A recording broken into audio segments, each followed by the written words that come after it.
it is so good to see all of you here to be engaged in our Tennessee 7 Town Hall meeting, and thank you again for coming. You'll hear that quite often. It's a wonderful thing to have and to see so many people engaged in our community, coming together just to ask some questions that will help shape our future. So at this time, I would like to thank all of our partners. So first, I'll read a list of partners, and we want to say thank you for blending in and helping with this town hall. Top Ladies of Distinction, Nashville Capital City, Sigma Gamma Rho, Upsilon Sigma Chapter, National Hookup of Black Women Nashville, Delta Sigma Theta Sorority Incorporated, Nashville Metropolitan Alumni Chapter, Les Gems Nashville Chapter, and the Hendersonville Chapter, NAACP Nashville, NAACP Tennessee State Conference, Kappa Alpha Psi Brentwood Alumni, Alpha Phi Alpha Fraternity, Tau Lambda Chapter, Alpha Kappa Alpha Sorority Alpha Delta Omega, and Kappa Lambda Omega Chapter, and the Upsilon Psi Omega Chapter, Omega Psi Phi Gamma Phi Chapter, Elks Pride Tennessee Lodge, number 1102,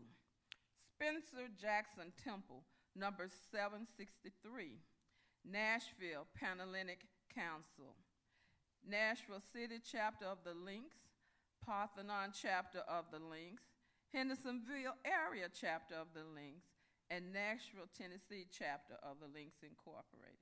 Born Again Church, Bartow North Chamber of Commerce, Grand Lodge of the State of Tennessee, Phi Beta Sigma Fraternity, Eta Beta Sigma.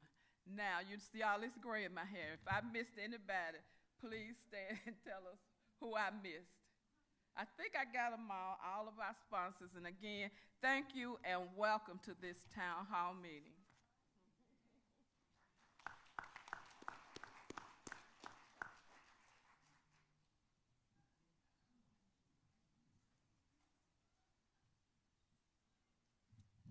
Good afternoon. My name is Jimmy Garland, and I am the Vice President for the Tennessee State Conference, Middle Tennessee Grand Division. I am here to talk to you for a few minutes about, well, a couple of minutes. I ain't gonna be here for no few minutes. A couple of minutes about the purpose of this meeting. You know, we complain a lot about what's not happening in our communities, in our state, in our nation. Now is the time for all of us to come together and reach out to those that don't understand the importance and the power of the vote. If you don't vote, you don't matter. I tell you, I'll say this again. If you don't vote, you don't matter. And candidates across this nation and across the state of Tennessee will walk right through your neighborhood if you're not voting and not knock on your door. So what we need to do, we need to reach out to the percentage of people that are not voting and try to encourage them to do the right thing. And what is the right thing? Come up against those that vote against your best interests. Be vigilant about trying to get people in office that will not take away your SNAP benefits if you need them. Those that don't want to take away your ability to afford health care if you need health care.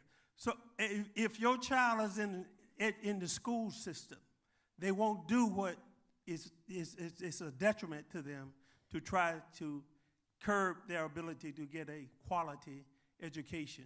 I am here to encourage you to not only listen to the candidates, listen to their platform. I say if a candidate don't have a platform, they don't have a plan. If they don't have a plan, then we are not included. So I stand here today on behalf of the state conference, and I'd like to thank the Nashville branch, Maryland, and Ms. Brenda, and our ex-Senator Gilmore for actually putting this on, because this is what this is all about.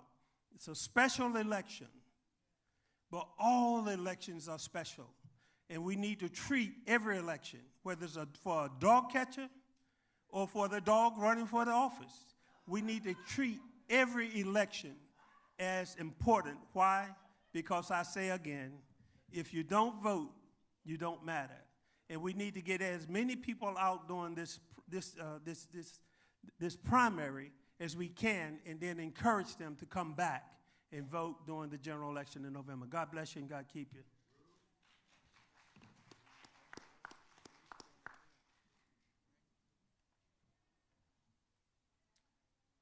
We want to thank Pastor Brian Hockett for opening doors of his church for this important discussion, and thank Valerie Bracey, one of the hosts, for the welcome, and Elder Jimmy Garland for that fired up and ready to go speech about voting, how important it is. It gives me pleasure to introduce to you the moderator of tonight. First, though, I want to share with you that every single candidate was invited to be a part of this discussion. And those that are not here, evidently they didn't think your vote was important, or they would have been here. So I just wanted to share that. This is a nonpartisan event, but every single candidate on both sides of the aisles were invited. So the moderator tonight is Trustee Erica Gilmore. Miss Erica's schools were, of course, Whites Creek. She was a Cobra here in Nashville, went on to Howard University. She got her master's at the Tennessee State University. And also attended and graduated from Harvard School of Government. Erica has been a Metro Councilwoman, District 19. She's also been a councilwoman at large and ran for mayor of this great city. She's involved in a lot of activities and carried the office of president of a number of community organizations and national organization.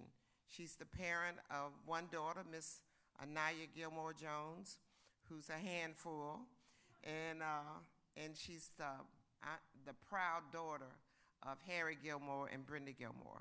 I always tell her, even if she wasn't my daughter, I would admire her and respect her, because she cares about people and she cares about this community. It gives me pleasure to introduce to you Trustee Erica Gilmore as your moderator this evening. Thank you. Nothing like having a proud mom. I appreciate it. Good evening to each one of you. I am the moderator for tonight. I'm going to open with some of the rules so that we'll all know the rules, and then I'll give the candidates the opportunity to introduce themselves, a 1-minute introduction, and then we'll enter into the questions, okay? So I want to go over the rules. Here are the rules. We pick the original speaking order of the candidates from a random drawing from a hat. After that, we rotate it to the next candidate to answer the questions first. So for example, if candidate 1, C1 was the first to do an opening statement, then we rotated ahead for the questions of 1. So we moved to C2, C3, C4, C1. Then we would go on to C3, C4, C1, and then C2. So they've been arranged in that order. Each candidate has 60 seconds to answer a question. Each candidate has the option to use 3 rebuttals during the forum. Rebuttals are interjections of comments either in direct response to a statement regarding them or to provide additional commentary. Rebuttals are 30 seconds. There is a penalty if someone goes over time consistently. Penalty is the candidates lose 15 seconds of their next answer. Decorum, no mudslinging, keep it about the issues. With that, we're ready to get started. Representative Dixie, yes. Quick question, who's the timekeeper? The timekeeper, yes. All right, there we is go. right there. Right. That's Kira. Kira, do you want to raise it up again so that they know we do have a timekeeper? All right, it's the most important people right here. All right, great question. All right, ready? Yes. All right, I'm Representative Vincent Dixie. I have been a state representative for 7 years, so I'm in my 4th term. I'm the former caucus chair of the House Democratic Caucus. I'm a husband, a father, a small business owner. I own several businesses. I'm a member of this community, and I represent one of the most diverse districts here in this state, especially in this district that we're vying for to speak for. So I'm happy and honored that everyone's here. I think that we have a lot of issues that we have to talk about tonight, and hope we can get to them. But it's time that we have somebody that's going to go in and fight and stand up to this administration and be a voice for us. And we need each other right now to stand up, and I want to be your next congressman. Thank you.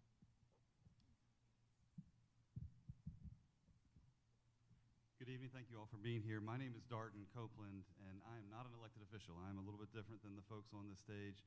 First-time candidate. I have never run for political office before. I've never been elected to anything except elder at my church. You don't campaign for that. You get chosen.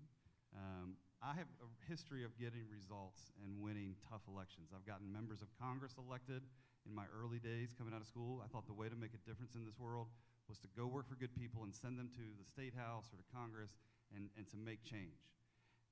I stepped away in 2004 so that I could build a business, and I've gotten results in my business life. I'll go over that as we go. I'm married with 2 kids. We have a rescue dog named Kathy, and I'm tired of sort of politics as usual. And I think if we want to change the tone in Washington, we need to change the people that we send there. I'm Darden Copeland, and I hope to earn your vote. Thank you. Hey, good evening. I'm Mitchel. I'm a state representative for the last 13 years. Also served in the Metro Council for 8 years.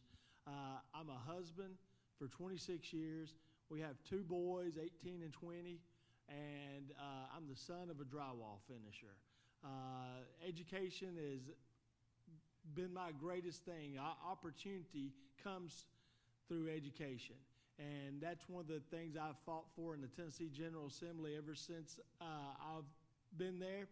And I'll continue to fight for that opportunity, because if you give someone the opportunity for an education, you give them the opportunity to better themselves, better their community, and it's the foundation of our democracy. Thank you.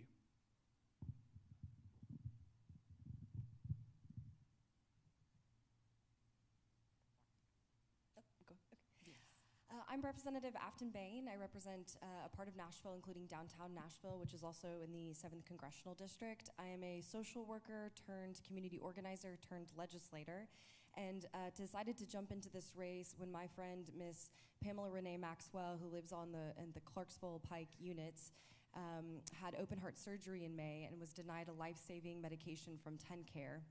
And that same week, she received a letter from the Trump administration saying that her SSDI benefits could be cut. She brings home $753 a month on fixed income. I feel like our elected leaders are not doing enough to meet this moment that demands a sense of urgency and doggedness that I hope to provide as your next Congresswoman. Thank you so much, and I look forward to the discussion. Thank you so much. At this time, we will start with Mr. Copeland. And the question is about agriculture and rural issues. What specific policies would you pursue to support farmers and strengthen rural communities, given the district's large agricultural area? And this is 60 seconds, is that right? Yes. Okay. So my grandfather was the dairy inspector in where we grew up in Culpeper, Virginia, small town, 30,000, small county, 30,000 folks. So I still remember and I still know all of the farms in that rural community and across the state that are now housing subdivisions.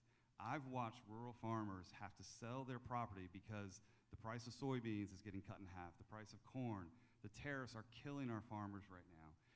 I've built over 10 gigawatts of solar farms across the country, and we need to give family farms the opportunity to not just lock in their soybean prices for this year, but lock in with economic development that allows us to build solar facilities in communities where it's appropriate. We have to manage that across the board with neighbors.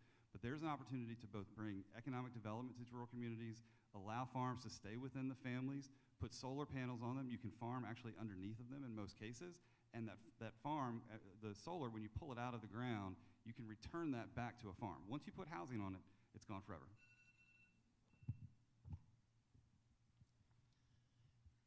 Yeah, our farmers are being decimated by these tariffs. We've got to send someone to Washington who will stand up to this administration and fight. I mean, the number one buyer of soybeans of our farmers in this country is China. China has not bought one single soybean this year because of the tariffs. So you've got the tariffs on our farmers that are causing their products not to sell. On top of it, we have tariffs on steel. So when the farmer goes to try to buy his farm equipment is now 20 to 40% more expensive. Canada sends the main ingredient for fertilizer into this country, so it's now got a tariff on it. So when the farmer goes to try to buy fertilizer to put his crops in the ground, it's an increased cost. So we've got to send somebody to Washington to tell this idiot in the White House that we mean business and we're looking to defend our farmers. So for the past few years, I've worked for an organization that has organized to hold USDA accountable, and it is not beyond me, after black farmers sued USDA for historical discrimination and won $2 billion, that this administration decided to roll back all programs in USDA supporting disadvantaged black farmers. So as your next Congresswoman, I would absolutely ensure to redirect USDA resources to mid-sized farms, including those owned by black farmers. Thank you. All right, thank you so much. This concludes the first round of questions, except for we forgot about you, Representative Dixie. Please forgive me. It's okay. Thank you. All right. Again, everybody, we understand that tariffs is an issue that we have, but the other problem that we have is the workers. There's been an all-out assault on our brown brothers that are out here picking our food, and that's making sure that we have food on our tables and something to eat. We have to make sure that we have better immigration laws where they can actually have a pathway to become a citizen. That is the number one thing that is impacting farmers at this moment. Of course, the tariffs are hurting us as far as, but I won't repeat what they're saying because I agree with what they're saying, but if we don't have the workers, that is the biggest impact, and we have to make sure that we fight for the subsidies, and especially as black farmers, we know that we always have an access to capital has been an issue, and we have to make sure that we give them a pathway to have that capital for that funding to buy equipment, to buy product, to make sure that they can pay their workers. And these are the issues that we have to work on as once I get to Congress. Thank you. Thank you. This concludes the first question. All right, Representative Mitchell, federal and spending debt. What is your philosophy on federal spending and reducing the national debt in general, and how would these impact these programs in Tennessee? Well, the Republicans took over Congress and they passed their big, beautiful mess of a bill upon us, and they raised the debt $3.4 trillion. That's for you to pay, your children to pay, your great-grandchildren to pay. I mean, we've got to stop, that. When Clinton was in the White House, there was a surplus. When Obama was in the White House, there was a surplus. When Republicans are leading this nation, they send us into debt, and then they call us the tax and spend liberals. I think they're the problem, and you've got to send somebody to Washington who will defend your interests and who will stand up for you and stop all this unnecessary spending. So let's talk about when they say federal debt. Oftentimes this means, and it's translated into cuts that disproportionately impact programs that affect black and brown communities like Medicaid.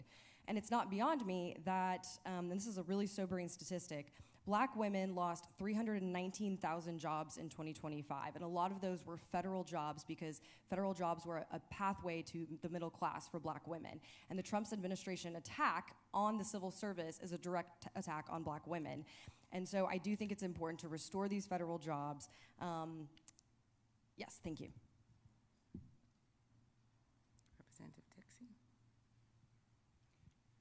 Well, I won't go into detail about where we are and why we're at this position, and why we're at this particular station here in this country. This president is pushing us back into a recession with every policy and every move that he makes every day. First thing we need to do is make sure corporations pay their fair share of taxes. And two, next thing we need to do is to make sure we protect our safety nets, where it's Medicare, Medicaid, and Social Security. Both can be true at once. You can make cuts, but you can still protect people who need the cuts, who need those programs. I have an aunt. She is on Social Security right now, in Medicare and Medicaid. Every time she gets a raise, they tax it just enough that it stays the same. So she's not getting more benefits for that. And you have to have somebody that's in there that understands this close, that has real life experience that impacts them. I have people right there. I am one of us that know how it feels to have to try to live from paycheck to paycheck. Well, I do think that the big bad bill that went through, that is the largest transfer of wealth in our nation's history. We added $3 to $4 trillion to our federal debt. We're at $37 trillion right now. That's enough for $105,000, $110,000 per every man, woman, and child in this country. Part of that is due to the wars overseas. That's where, Bo mentioned it, Clinton had surpluses and he was able to balance the budget, but then, W. Bush pushed us right into war and it blew it out of the water. We've got to figure out how we get ceasefires across the world. Trump has given billionaires and bigots and bullies the tax breaks that are benefiting them individually, but it's also corporations. Why is Apple and Amazon and Google and some of these corporations paying less in taxes than we are in this room? That's not fair. So this is really becoming a have and have not. This is not so much Democrat versus Republican, and I think that we need to make sure that Democrats are proud of who we are and where we come from, and when you explain this to Republicans, I think they're going to agree with us. All right, thank you so much. Okay, we're gonna go to the next round, and also I need to share if Ms. Hunt would raise her hand. She has cards, and you are invited to write your questions on the cards. So if you need a card, you ask her for one, and she'll write the question on there. All right, thank you. All right, Representative Aftyn, we're gonna go to healthcare. This part of the question came from the audience, and part of it was already a question that you received. It says, how will you address healthcare challenges in districts, including affordability, rural healthcare closures, and access to mental health services? Additionally, how can we restore having reputable physicians and scientists as it relates to giving their opinions? Examples would be CDC, relating to vaccines, whether we should have those or not, and just the reputability of those. So I got my start organizing in Tennessee, in West Tennessee, organizing around with the rural hospital closure crisis. Tennessee leads the country in the rate of rural hospital closures, and that parallels Nashville General as well. One of my campaign tenets is funding hospitals, because the big ugly bill seeks to cut Medicaid, which will decimate our hospitals, both our public and rural. And so right now in Congress, there's a Save Rural Hospitals Act that would actually bolster the financial solvency that rural hospitals actually need. And in terms of the question, is it for the CDC question? Just reputable doctors. They said getting back to the center, having reputable people in those positions. Understood. Okay. Yeah, for me, this is an organizing question, because right now we are, we have a Republican supermajority in the state of Tennessee. We have a Republican trifecta at the federal level. So a lot of this is a moment for us to build and broaden our coalition of people who believe in science, who want to see healthcare providers doing the right thing, who are not discriminating against people in the doctors' rooms. And so for me, that would be a question of organizing and building the base. Thank you. Thank you. Medicine and healthcare has added 3 times the lifespan as it has if we listen to medicine. This administration has undermined scientists, doctors, and we have someone that's over the Department of Health that probably shouldn't even be walking the streets right now. And he is probably the worst epidemic that we've had in this country. But while we're here, healthcare is one of the biggest issues that I've dealt with. Even in rural and urban and suburban areas, access to quality health care is the issue. In urban areas, I was able to work with Nashville General Hospital to to open Nashville Healthcare on Clarksville Highway, a free standalone facility, because I know there's a healthcare desert. It used to be that you get anywhere in Nashville in 20 minutes. Now you can't get down the street in 20 minutes. But this is something that's in the area where people can get to in a few minutes. They have quality doctors. They have everything there besides a hospital bed. But I've done the same thing on Dickinson Road with Skyline. Those are the type of forward thinking outside the box that we have to do in rural areas. We will not be able to build hospitals, but we can get some healthcare facilities that can put some Band-Aids on them to get them to a bigger facility. That's a lot of question in 60 seconds to answer, number one. Thank you, Representative. We appreciate you. So I have a history of actually building hospitals in rural and red America. The Certificate of Need process, it's an intensely political process. It's not necessarily a D versus R issue.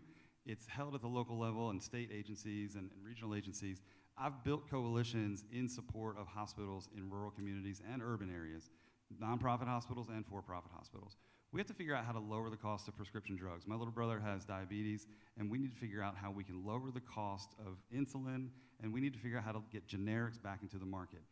In the topic of research and scientists, Vanderbilt is losing millions of dollars, and all hospitals across the country, our research hospitals, they're on the front lines, Meharry as well as others.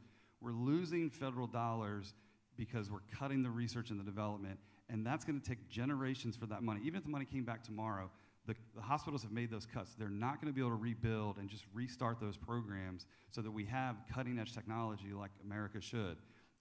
I also think on the vaccine question, totally agree. It's bad enough that we worry about our kids in school, but and getting shot. I think we have to worry about, are they sitting next to somebody that has measles or anything else? And so we're setting ourselves behind there too as well.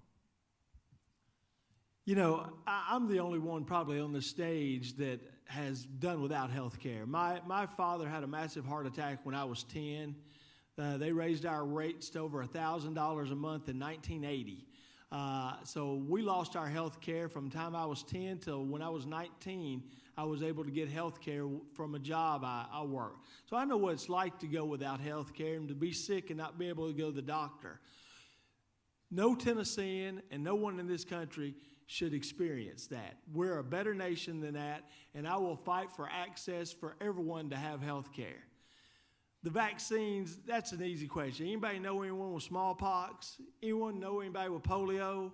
I mean, just the ignorance that is coming from this administration that is going to kill people is ridiculous.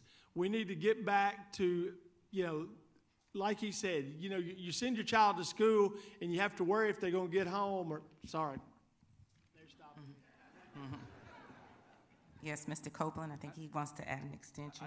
It's a great question. It is a long question. I would add, we have to figure out how we're going to expand Medicaid and TennCare here in Tennessee. We've not been able to get that done in our state legislature. There are 41 states in the United States that have expanded Medicaid, and that includes places where we have Republican governors and Republican supermajorities. We have to figure out how to do that. As your next congressman, I'll work with whomever the governor is and the state legislature and try to be a champion to figure out how do we expand TennCare here in Tennessee. All right, thank you. Representative Mitchell? Yeah, thank you. The big beautiful bill also cut out the provider tax. Provider tax is where hospitals said, please tax us so we can send the money to the feds, and then we can pull down $9 to $10 for every dollar we send up there. Well, the big beautiful bill blew that out as well. So that's going to cost us, all of us, $10 billion from the state budget that's got to be replaced somewhere. So, I mean, there is more problems coming down the line than you can even imagine with this bill. All right, Representative Dixie. This bill, actually, it has real-life consequences. Today, Blue Cross Blue Shield announced layoffs because of a spike in rising health care costs. This is a direct result. People thought we would see it in a few months, but we're seeing it immediately. This is real-life issues that we have. People are losing jobs. I have a cousin that works for Blue Cross Blue Shield. She makes just enough to pay her bills. She has a second job she thought it was going to be for retirement. She's 65 years old. But now she has to use that second job to pay her bills. That's not fair. And if policy can put us into poverty, then policy can get us out. That's why you have to have someone that understands and how to write policy. All right. So now we're going to have a little fun. These are rapid fire questions. You have 30 seconds. We're going to start Representative Bo Mitchell. We're going to come down this way, and then go to Aftyn, and then we'll go back and forth, okay? So the first one is favorite things to do in Tennessee or Nashville, and why? Each of you have 30 seconds. Yeah, we live down on Newsom Station by the Harpeth. So my family, we'd lived there for years up until the pandemic. We'd never been on the Harpeth River, so we had nothing else to do. So we bought kayaks. So we love kayaking on the Harpeth. Yes. Okay. Mine would be coaching my kids' sports. I have a 6-year-old and 9-year-old, and I signed up to coach every single one of their sports, and it's really fun to watch them compete and just sort of grow in their confidence. And so that's the thing that we enjoy on the weekends and practice during the week. I had practice with my daughter's soccer team the other day, and I showed up in a suit for the first time, and all these 5-year-old little girls said, "Hazel, why is your dad dressed like that?" And she said, "Oh, he runs Congress." And I don't run Congress, but she said, "Dad, don't wear those shoes again to soccer practice." So it is fun, though. My favorite thing to do, it's going to sound crazy, but it's to cut grass. That's my relaxation, because once you're on there, my wife was able to let me buy, or I convinced her to let me buy a riding lawnmower after letting her know, I promise I'm going to cut all the yards. I promise I will. But when you get on there, you can actually have a little time to yourself and think. And then when you finish, you can look back and you can see something and say, look what I've done. Look what I've accomplished. And that's why I enjoy cutting grass, because it gives me that little time to myself and a sense of accomplishment. All right, thank you. So I would have to say Tuesday night karaoke at Germantown Pub. Germantown Pub has been a staple of my life in this community. I had my election night watch party there. I had my birthday there. During the 2017 healthcare cuts, I made them turn on C-SPAN to watch John McCain do his thumbs down when voting for the healthcare bill. So, and after the tornado hit, Germantown Pub was the first person on Instagram I reached out to make sure they were okay. So shout out to Nakima and the entire staff there. I'm so grateful for that institution. Thank you. All right. We're going to do it one more time again. This time, what is your favorite song and why?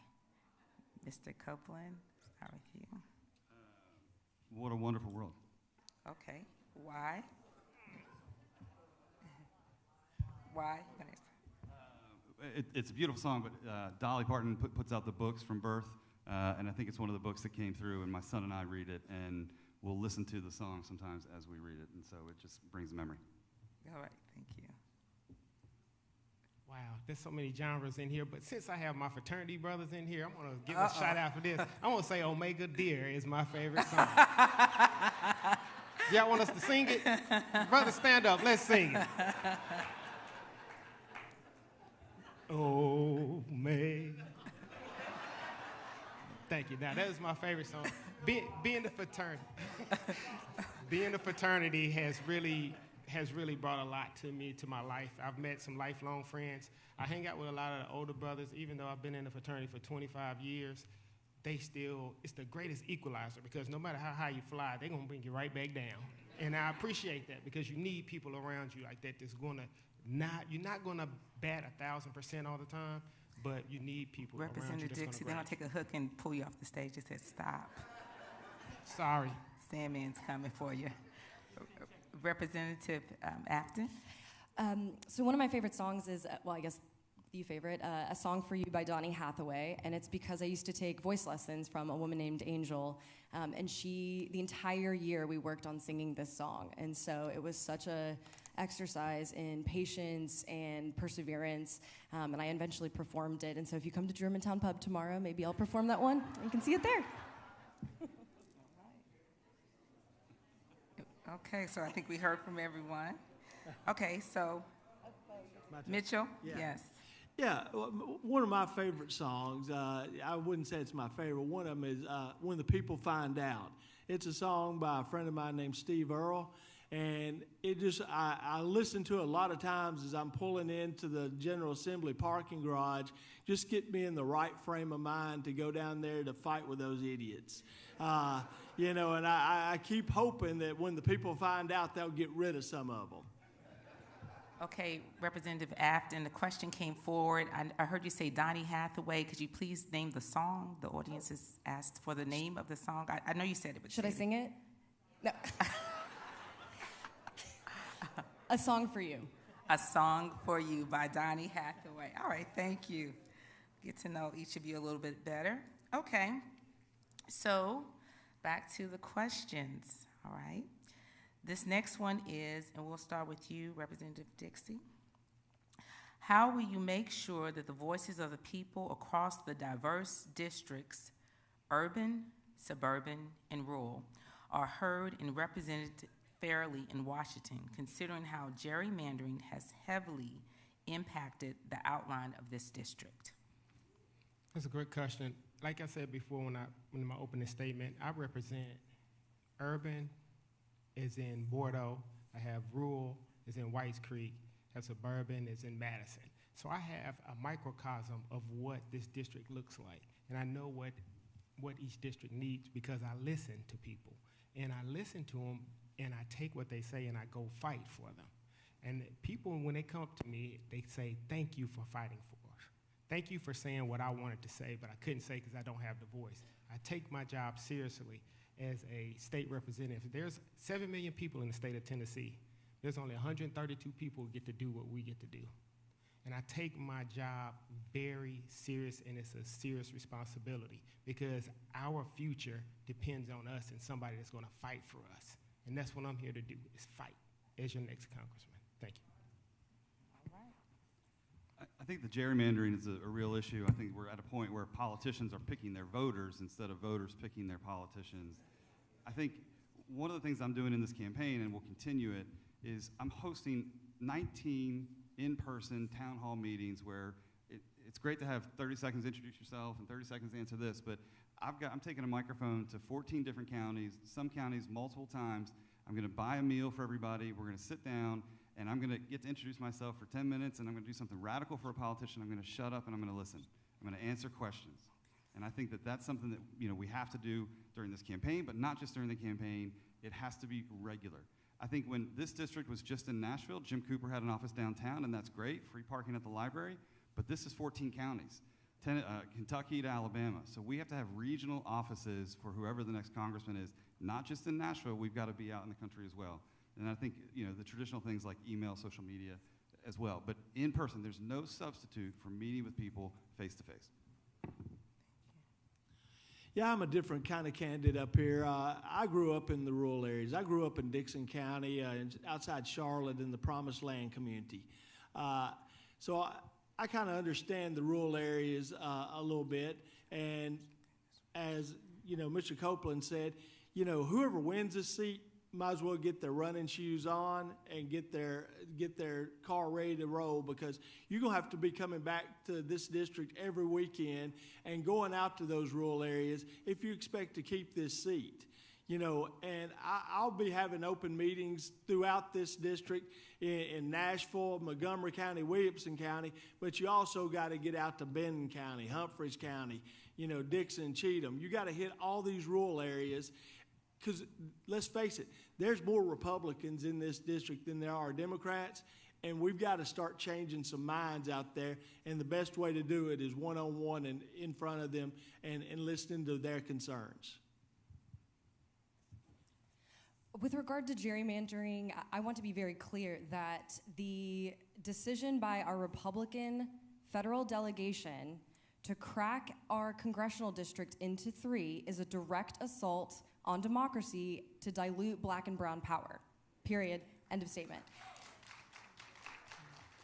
And we have an opportunity in this race to show them, you messed up. You got greedy, you took our district, and we're coming for you. Now, with regard to participatory democracy, I also practice what I preach. And so as a social worker, I've actually have a social work intern in the fall and the spring, and I train them to conduct community needs assessments. And so we actually conducted one in Madison this past year, and it enables me to hear from the constituents what is valuable, what they want me to be working on, and so that it directly informs what I'm doing at the Tennessee legislature, which will be the same in Congress. Thank you. All right, thank you.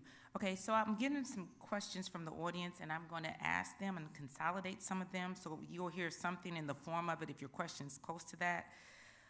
There was a card that was sent up that was asked, why is this a special election? It's because Mark Green stepped down and he did not finish his term. So that's why we are here now, so that we can finish having representation. You have special elections. I was actually a part of a special election when my former predecessor passed away. So that's where we are with that. So I hope that answers that question.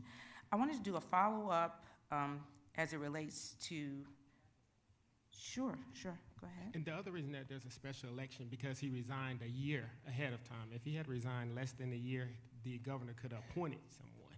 And so because it's over 12 months, that forced a special election. Yes, thank you for that. So a question comes from the audience. It says, if you are elected, what assurance do we have that you will carry our needs to Washington and make them not only an issue, but something that is very important to us? Yes, we can start with Mr. Copeland. Mm-hmm. Well, I think it starts with events like this. I think it starts with listening, and that's why I'm doing town halls out in every corner of this district. We have 3 in Nashville. We'll probably have more. I think it's incumbent upon us to not assume that we know exactly what this community needs, or any community across the county or across the district. So I think we have to be good listeners, and you know, I commit to do that. You know, one of my main principles of my serving and life is don't forget where you come from. And I will never forget where I came from. I've been given great opportunity in my life through hard work of hard-working parents. And I'm not going to do that. I'm going to represent this district. I'm going to represent everyone in this district. My son was in the truck with me the other day, and a lady called, and she needed something. And it's something pretty minor that I could just help her with immediately over the phone. I hung up, and my son said, well, Dad, you're going to get that vote for certain. I said, son, that lady has my opponent sign in her yard every election cycle. He said, well, why'd you help her? I said, well, son, I didn't get elected office just by the people who voted for me. I was elected office for everybody. So I think politicians have lost the plot. They are now in a world where greed is over God and ego is over progress. And for me, I'm someone who's deeply connected and inextricably linked to my community, to statewide groups, to community groups across my district, and I'm someone who would never abdicate responsibility in order to serve their interest at the behest of mine. Thank you. I think you have to stay connected to everyone. I think my family experiences all the issues that everybody experiences. Education is probably one of the issues that I have. We have a horrible history here of getting under-resourced here. That's why education is very, very important to me. Getting voting rights back to felons, that is huge. That's huge to me. These are things that impact me. I think probably everyone in here knows somebody who's a convicted felon or has been arrested or has been in jail.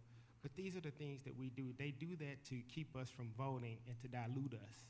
And we have to stand together, and we need somebody that understands and that has gone through, that is connected, that can touch things that have happened. As I told you a story about my aunt and my mom, who passed away in 2018, I was her caregiver. So I understand the needs of still having to balance a family, balance a job, be in politics, and still try to make ends meet and try to be everything to everybody in all things. And I've done a good job by that, by being elected 4 times for this community. So thank you. Thank you. Okay, Mr. Mitchell, Representative Mitchell, this next question is all for each of you. We're starting with you. It says, what is your strategy for winning the 7th Congressional District that is so heavily favorable to the Republican Party? Yeah, as I said earlier, I am from the rural areas. My first job in government was I worked for a state senator named Pete Springer. He had 8 rural counties. 7 of them are in this district. I also worked for the Clarksville Chamber of Commerce as the Government and Military Affairs Director. That is the largest county in this district. So I've got those ties in the rural area to close the gap. We've got to close the gap in those rural areas to win. Am I saying I can win some of those rural counties? No. But can I get more votes than we've been getting? I think so. And that's the key to winning this. We've got to go into those areas and do better than we've been doing. And I'm familiar with those areas. Like I tell people, I don't need ways to get to all these little small towns. I've been going there for 30 years.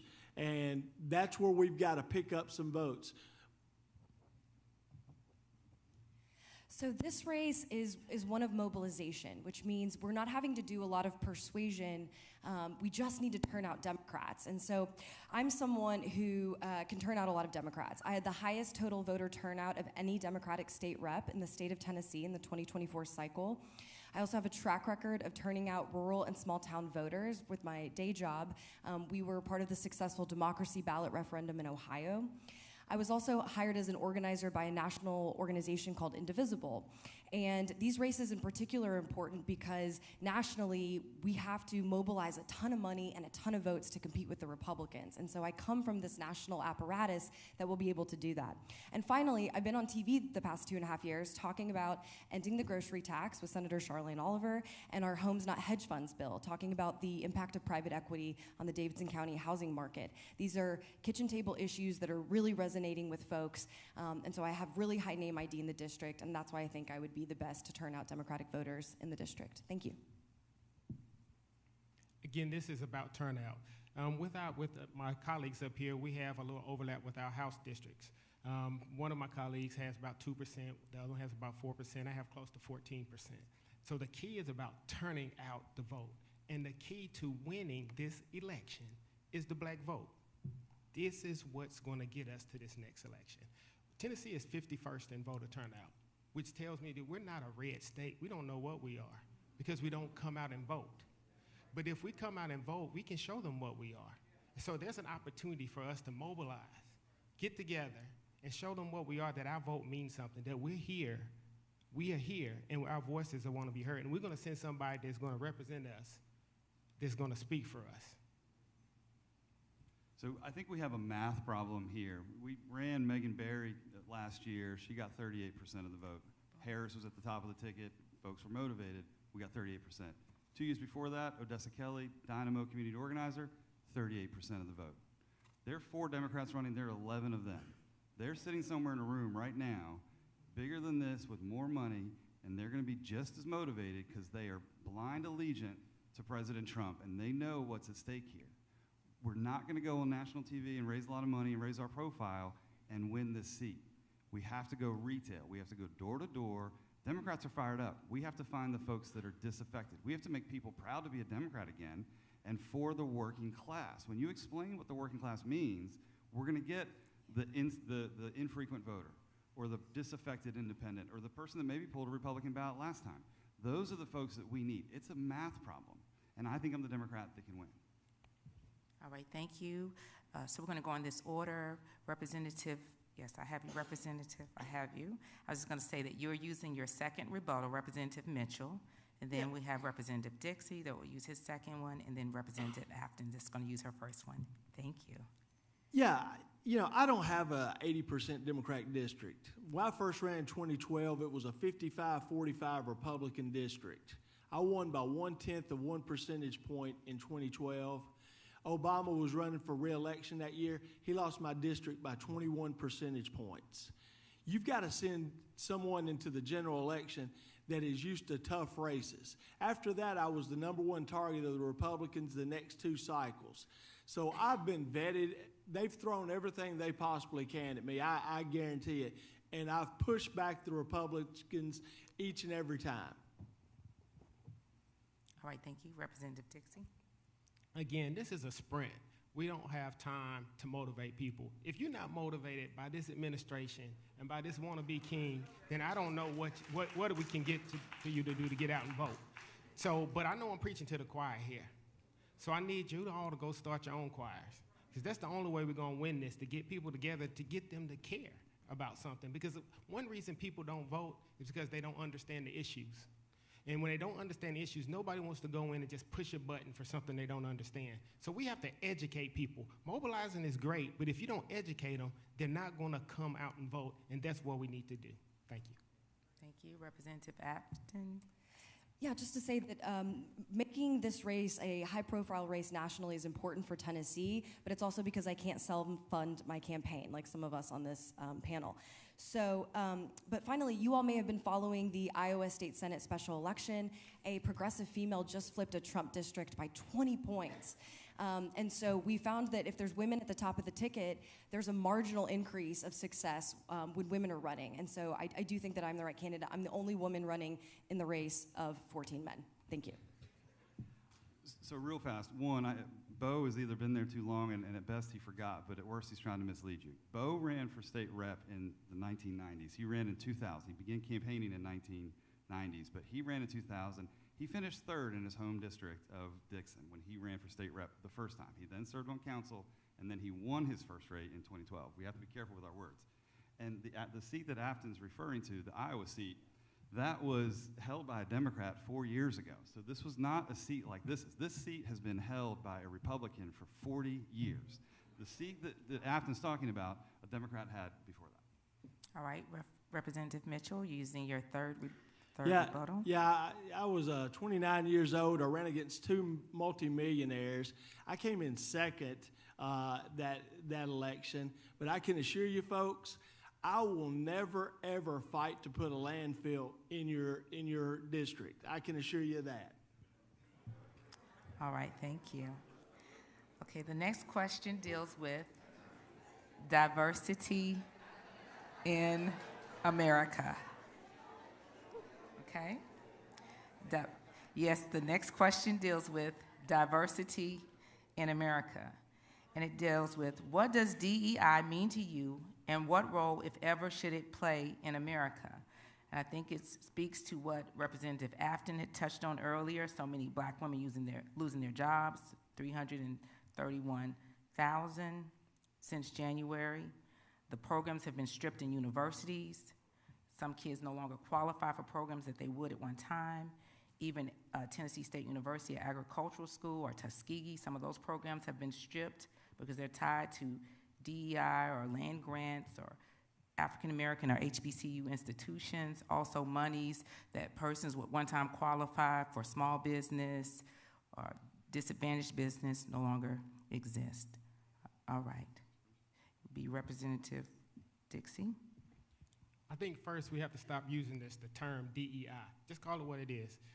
Diversity, equity, inclusion. That's what we need to say every time we say it. Diversity, equity, inclusion.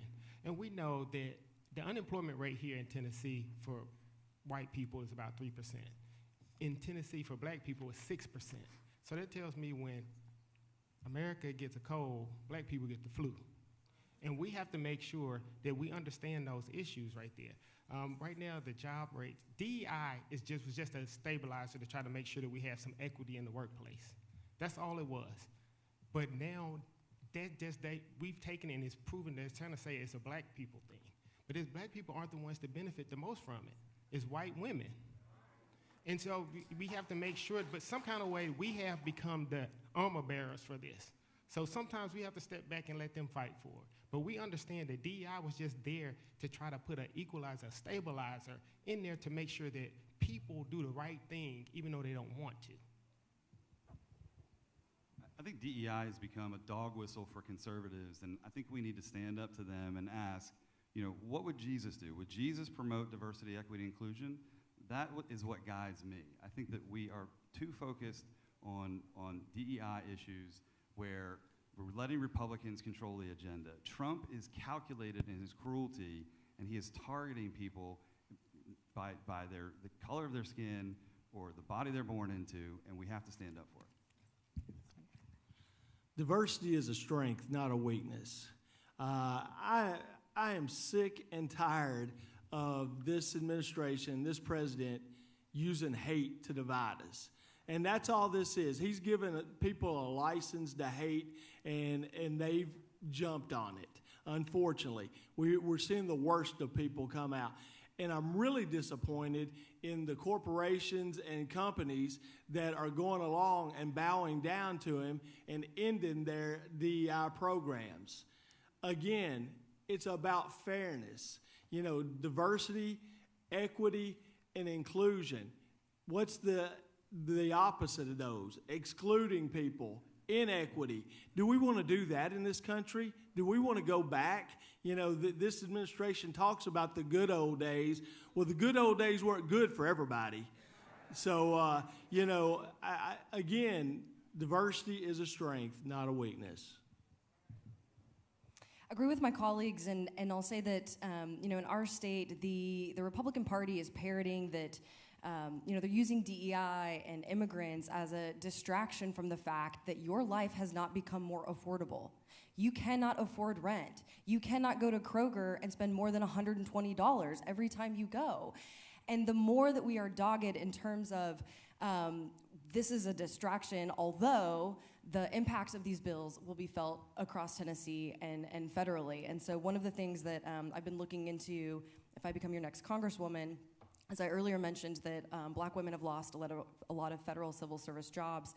And there's actually an executive order that's outstanding that we could leverage and sign into order, which advances racial equity across federal agencies. And so not only we should restore a lot of these federal jobs, but make sure it's codified into law that can never happen again. You have one rebuttal left, and you want to use it, Representative? Calling a friend. All right. I believe that, you know, everyone in this room knows that discrimination is real. So I don't have to convince anybody of that. But we have understood the value and the power of the black dollar. Just ask Target. But we know that we are creators of business. We've been able to sustain and supply business. We had Black Wall Streets in Tulsa, Oklahoma, in Sweet Auburn in Atlanta, Georgia, in many places across the South. And we cannot allow one man to destroy the progress that we have made over all this time with an executive order. So we understand that we have to go fight against this. Thank you. Thank you. All right. Y'all can give a hand if you want to. Let's give them a hand. All right. You ready for the rapid fire? All right, here we go. What is your favorite high school memory and why? We start with Mr. Copeland. Probably working for my dad. My dad he started a commercial laundry, sort of a rental mat and uniform company, and that was what I did every day after school and before basketball practice and on the weekends too. He fired me 3 times, but he always rehired me by breakfast the next morning because as a small business, he needed us to be there. Yeah, I think my favorite high school memory is just my memories with my teammates from the multiple sports I played in high school. So that's my best memory, you know, just being part of a team and everyone bonding together.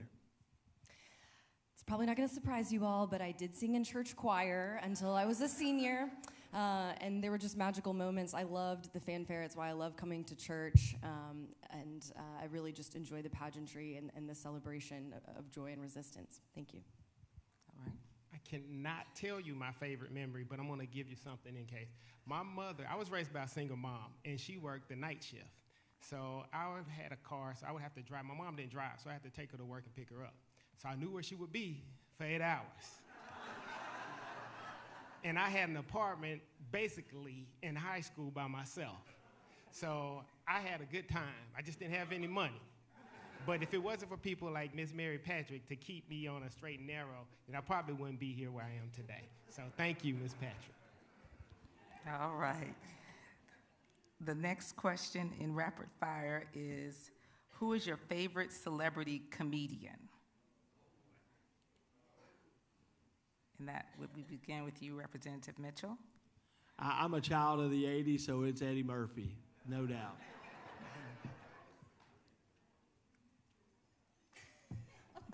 I'm at a loss. This is a good one. To be honest, I've seen Miss Jackie perform at Zany's, and she's really great. I don't know if you all have seen her perform, but she's a local comedian. Thank you.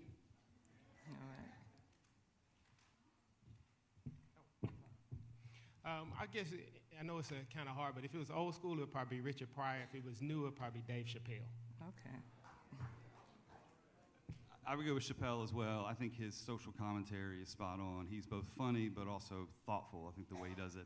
And if you've never caught it, he did a special when he came back from Africa. You know, he took that sabbatical when he was at Netflix.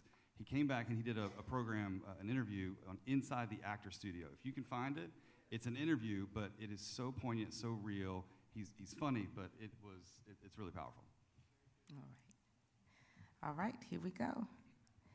What is, one more time, your favorite meat in 3? We start with Representative Aftyn. Favorite meat in 3? A restaurant or plate? It could be a restaurant or a plate, anything in Nashville. Okay, so I just had the veggie plate at Sweats. Green beans, I got the sweet potatoes and the cabbage greens. All right. Little C's in East Nashville. Okay, Little C's. All right. Sweats, that's why we're doing one of our town halls at Sweats. Okay. So make sure Sweats. Sweats as well. Okay. All right. All righty.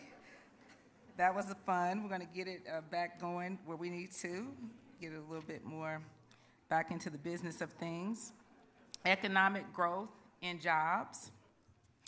What are your ideas and policies in the mid to long term to strengthen the middle income and to lift the working poor into the middle income in Tennessee's 7th district, in small towns and in large cities? Representative Mitchell? Yeah, we need an economy that works for everyone, not just the affluent and the wealthy. Like I said earlier, education is the key always. You give someone the opportunity for an education, but, you know, not only just the opportunity, but the ability to pay for it. The way student loan debt just cripples young people these days, you know, they get that degree and then get out of college and they can't afford a home. They can barely afford an apartment and car payment on top of the student loans. So we've got to give people the opportunity to get an education and afford that education. All right. Representative Aftyn? Yeah, so I learned a statistic this week that was pretty shocking. So money circulates an unlimited time in white communities, and it only circulates once in black communities. So I know, and I've been, you know, having a lot of community conversations about, you know, what does it look like for small business owners, black business owners? And so one of the things that we could do is we could create a federal black business investment fund at $50 billion. It could seed capital, include low interest rates and equity financing for a lot of small businesses. In fact, I was at a community event the other day, and this young girl wanted to open her own LLC. She sold fruit, and I was trying to figure out like how to get those resources to her. And so a lot of this has been informed by a conversation that I had with her. Thank you. First, unions built the middle class, so we have to make sure that people have the right to organize. That's number one. My mother was in the CWA. She was a union member, and that taught me the value of a family. Number two, the jobs growth in August of 2025 was 22,000. Compared to last year in 2024, it was 142,000. So this administration is doing a number on us. And guess what? These are just people who are actively seeking jobs. And now we're having a hard time keeping up with people in that pace. I'm sorry, I totally forgot what I was about to say. But it was good. And I'm having a brain. And I'm out of challenges, so I can't say what I want to say. But thank you. I've built a small business. My wife has built a small business, and we've had incredible access to capital, but I know that that's not true for most people. I know what it's like to navigate the Small Business Administration. We need to make that process easier. We need things like pathway lending, what they're doing with CDFI, and I think we need to figure out how do we support minority entrepreneurs.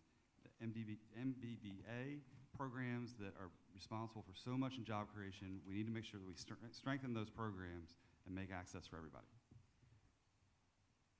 All right. Representative Dixie. This is a follow-up question, and we'll just go down the line, so it's to each of you. This came from the audience. It says, our communities in District 7 are experiencing rapid development. While growth can bring opportunities, it's also displacing long-term residents and driving up housing costs. What specific federal policies or funding initiatives would you support to provide affordable housing and to prevent displacement and ensure development benefits all residents? A couple of things. One is we have these corporations and hedge funds coming in buying up communities, and they're buying these houses for cash, while most of us still have to go through the financing process. And that takes us out of the bidding because they can close in 30 days and pay all cash, sight unseen. So we have to make sure that we limit how many that they can buy. Right there, there's an opportunity for us to work with the state and locals to prevent homelessness and affordable housing. If they will put some money in, there's a place called the Strobel House. And what it does is it's a transitional housing, but it helps people get on their feet to get themselves together, give them some good housing, get wraparound programs to help them. And there's funding that's for that. And we should make sure that we are able to have that, but it's going to take a partnership from the federal level, the state level, and our local level, and additional with some private equity as well. And there's an opportunity to build some real affordable housing, because we know that when they say affordable housing, they build it in the black neighborhoods. And when affordable housing doesn't mean affordable housing when they come to the black neighborhoods. It means low-income housing. And our neighborhood is not a place for low-income housing. So I think we need to figure out, where we do this type of development. I was up in Robertson County the other day, and there's a project up there, there's a farm that was for sale, and a developer's coming in with tract homes, one over top of the other, thousands of units, because that family felt like there was no other alternative. And we have to provide other alternatives so that we don't build 3,000 homes smack dab in the middle of some of these communities. They have to have alternatives that will both strengthen the community, create jobs, but not tax the infrastructure. Because that's when the cost gets passed on to everybody else. We've got to pay for sewer and water, first responders, and our schools. And we need to find ways where we can create economic impact without resorting to the housing and squeezing as much density into these projects as possible.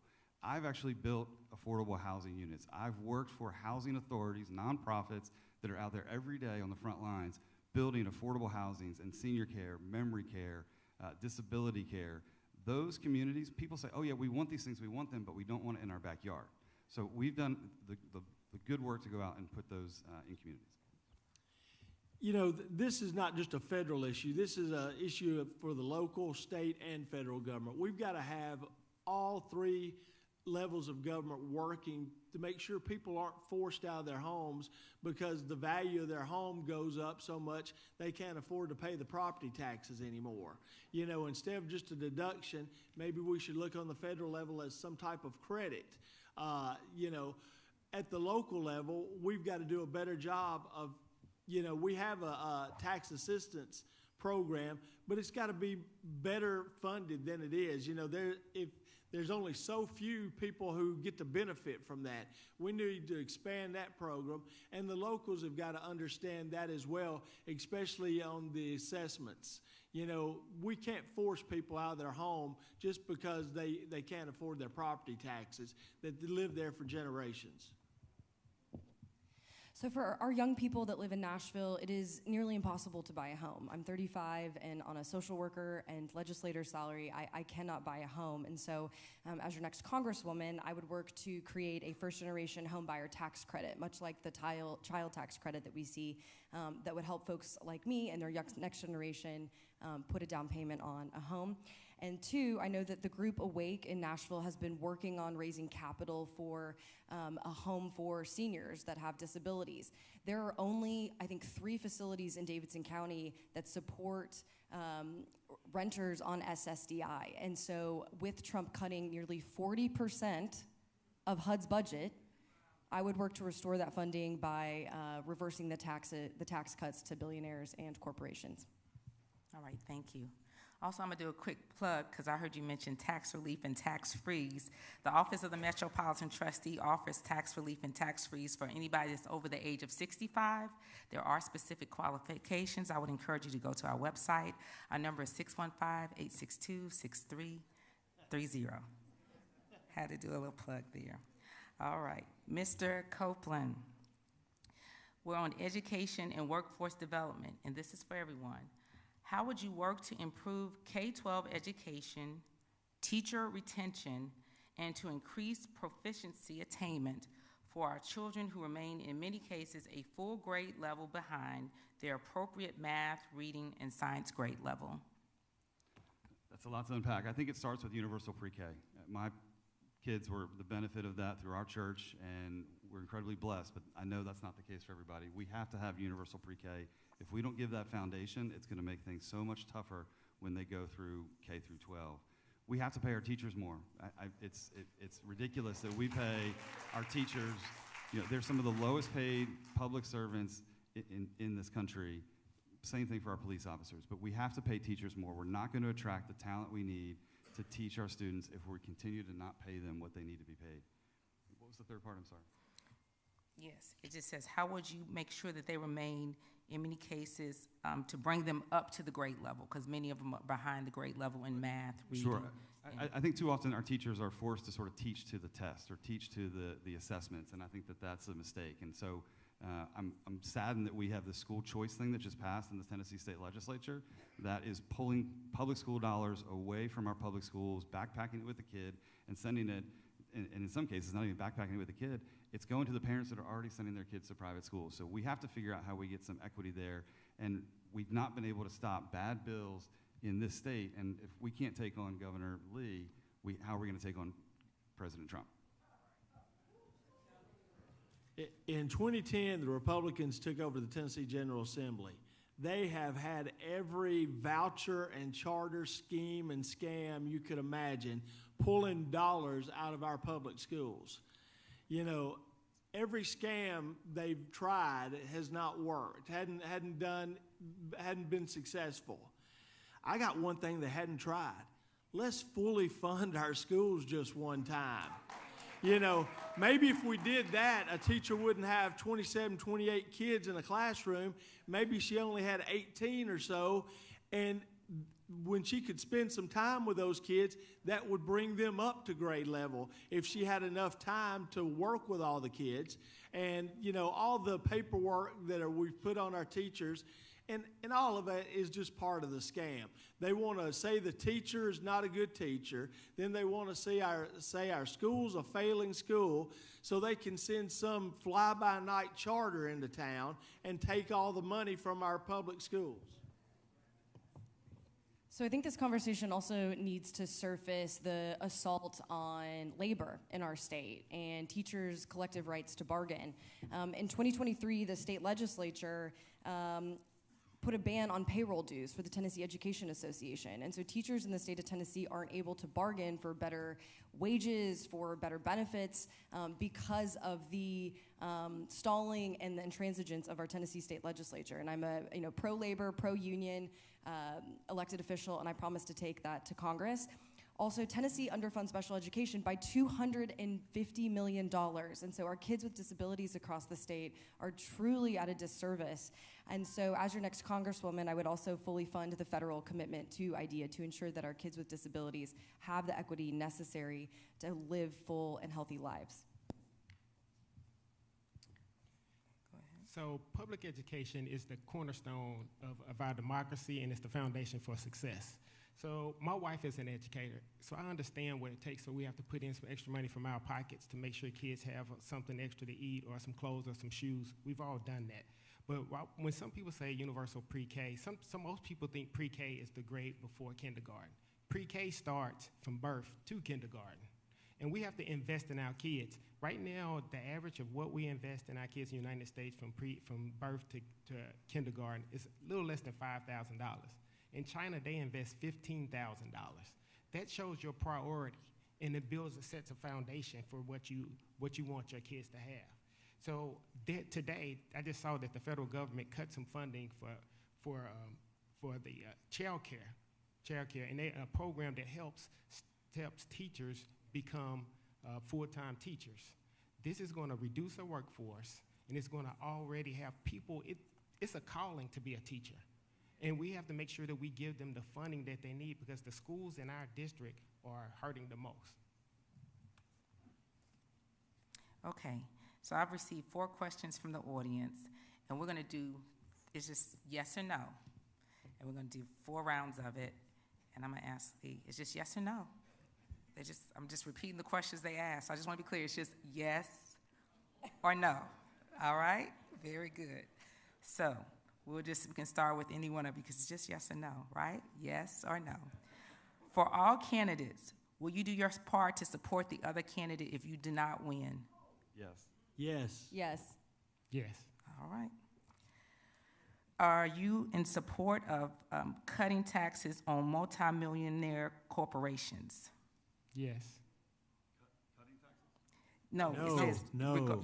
yes. So no. Oh, Okay. no cutting Okay. taxes, yes. Yes, No it says on cutting cutting taxes. Yes, cutting taxes on multimillionaire organizations. So no, let me. No. Okay. Yes, No. that's right. No. No. All right. Will you expand Social Security for seniors? Yes. Yes. Yes. Yes. If you were elected to office today, would you support President Trump's orders to give police involvement in excessive force immunity? No. These are questions from the audience.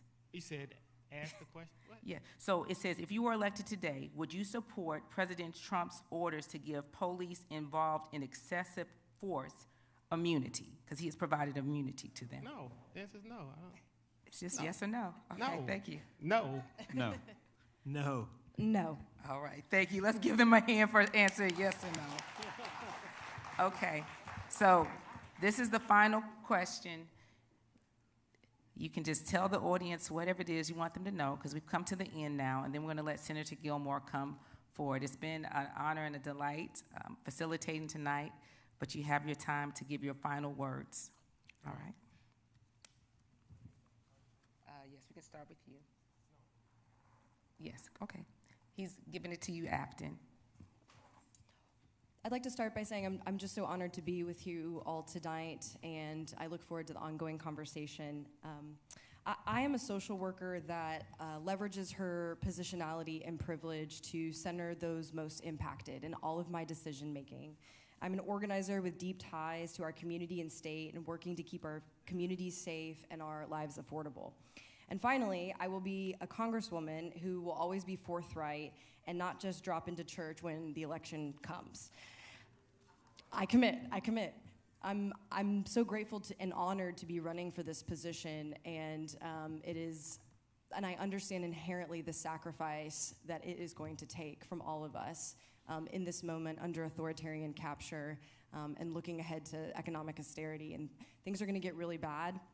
And I'm someone who is always in deep partnership with people and will never sacrifice my values to get ahead or to move ahead forward in politics. So I wanted to say that. Thank you.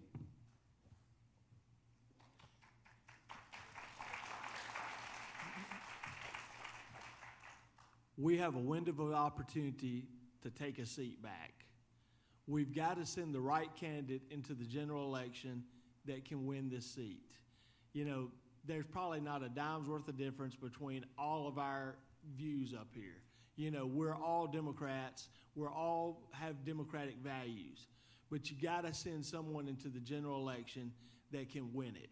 Someone who's fought in tough general elections and beat back the Republicans time and time again, who's not afraid to go toe-to-toe with them, who stands up and speaks out, even to the point where they turn off my microphone a lot of the time on the House floor. I'm kind of loud. I don't usually even need it. But we've got to have someone who can do that. I can do that, and I promise you I will represent this district, every person in this district equally, and you'll have as much access to me as you want. You know, people email me and call me on my phone all times of day and night. Thank you. So I also want to thank you all for being here. I know there are many things you could be doing with your evening, but you're chosen to be here, and I appreciate that. My name again is Darden Copeland. I'm 47 years old, and I've never run for office before. Phil Bredesen was 47 years old when he first got elected, and I think we need to change the people that we send to Washington if we want to change the tone. I'm not in this race to raise my profile. I'm in this race to raise the bar on what it means to serve in Congress.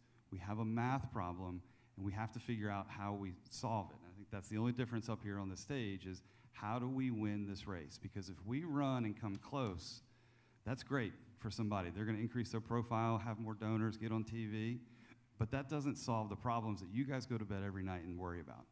We are losing bills in Congress right now. We're losing votes in Congress by single solitary votes.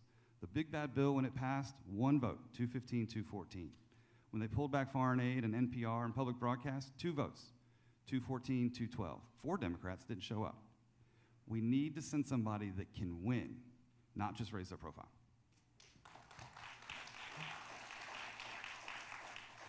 Well, this is an opportunity for the community to make a business decision. Who can win this race? As you said, we can, any of us, we're different candidates. Even though we have the same values, we believe in the same thing, we're all different candidates.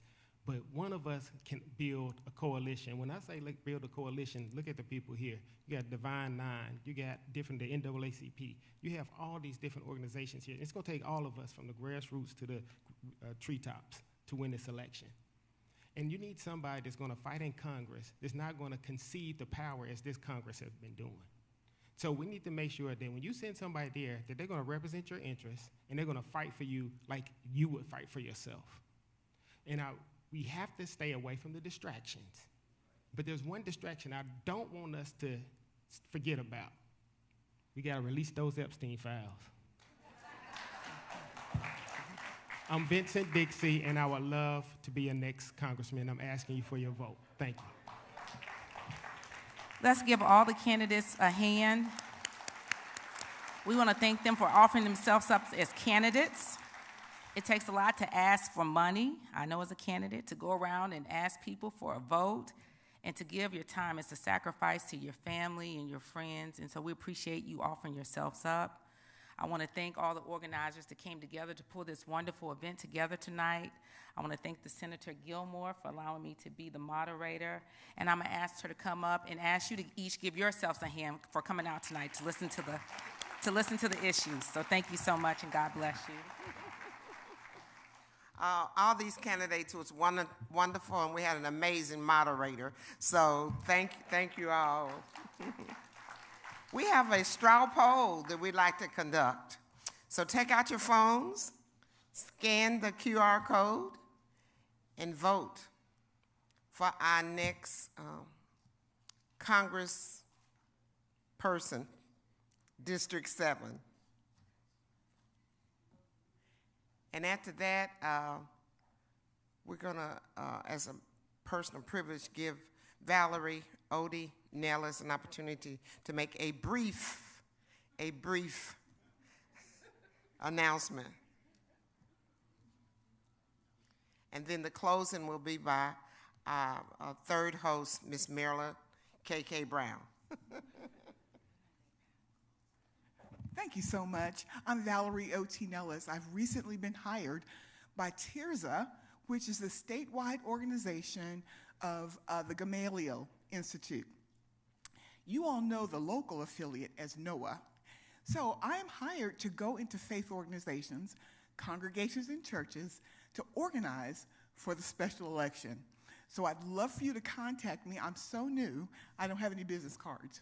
But I'm gonna hang around afterwards. Please come up to me. I'd love to work in your congregation, particularly if you're in 37208, 37218. But if you're in CD7, regardless, please come contact me. Love to talk to you. Valerie O.T. Nellis, and I'll hang around and we'll talk afterwards. Thank you all so much. Thank you. You did good. So we're going to close the poll at 7:29, so we can try to. Oh, that clock says 7:27. Okay, born again. Y'all got to work on your clock. You're making me tell a story in church. Okay. Okay, we're going to close the poll at 7:32. Marilyn Brown.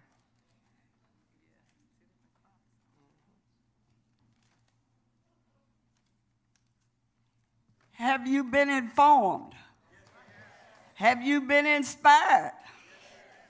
Well, I want to remind you, early voting begins in 9 days, September the 17th. That means Now's the time that you make your plan. When are you going to vote? Where are you going to vote? And who are you taking with you to vote?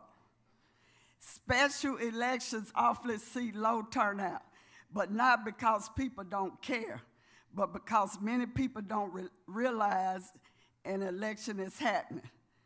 But this race matters too much to let that not be an excuse. Now, everyone in this room and watching online is deputized to promote the vote. There are 14 counties in Tennessee District 7. That means you need to call your family in Robertson County, friends in Cheatham County, colleagues in Williamson County, former classmates, members in Dixie County. You get where I'm going with this. We need everyone to vote in this election. Thank you. What is GOTV without a good soul to the polls? Push. Scan the QR code at the screen to sign up. This is where we come together church by church, family by family, neighborhood by neighborhood to vote early and vote in large numbers. District 7, it is our time to show up strong, show up loud, and be heard. And I like to thank Pastor Hockett for letting us use Born Again. Brenda Gilmore, give him a hand. Valerie Bracey, Brenda Gilmore, and our moderator, we got a special little gift for you. We always appreciate you. Well, thank you so much. I appreciate you, lady. Thank you. And especially, we like to thank all the volunteers that helped us out. So make sure you go and make a plan to vote. Thank you. Have a safe trip home, and God bless.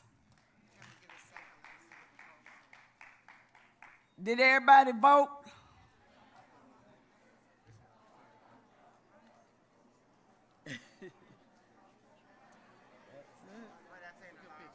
Yep. How you take it?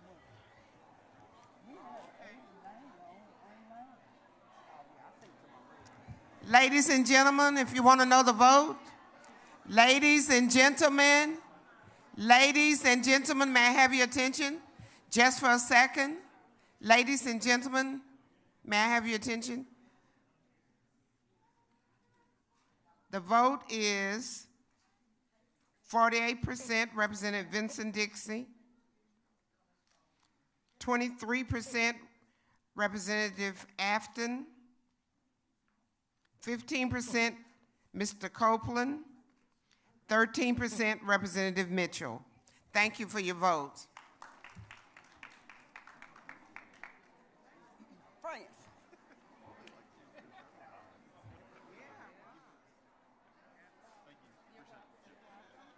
Good job, young man.